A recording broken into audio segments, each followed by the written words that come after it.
Продолжая новости районов, в Усть-Майском Улусе впервые прошел семинар по вопросам религии народа Саха. Участники смогли побеседовать о религии и культуре, посетить мастер-классы и многое другое. С подробностями наш корреспондент Анастасия Выборгова. Впервые в Усть-Майском районе 26 января прошел обучающий семинар о религии народа Саха, который провел наш земляк Алан Хасуд, артист театра Аланхо Исаков Валентин Гаврилевич. В качестве духовного носителя и культурного наследия Валентин Исаков является участником многих республиканских и международных научных конференций по вопросам развития эпоса народа Саха.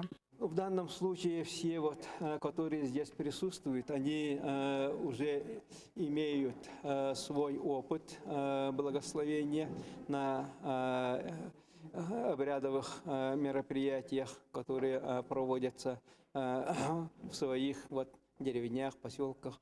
И поэтому мне с ними легче работать.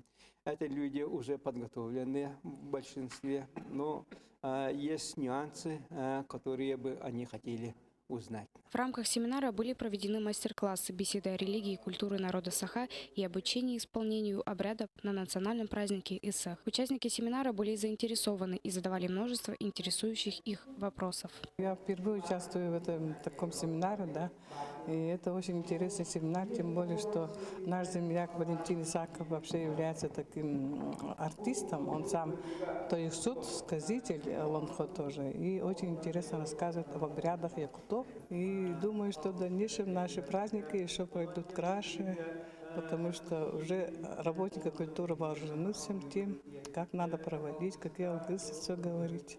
Для работников культуры и тех, кто интересуется культурой наших предков, этот семинар стал очень ценным, ведь творчество Валентина Исакова является живым примером в сохранении и пропаганде духовной культуры и народной мудрости для подрастающего поколения. Анастасия Выборгова, Михаил Лукин, Эдуард Дичковский, НВК Саха, Усть-Майский Улус.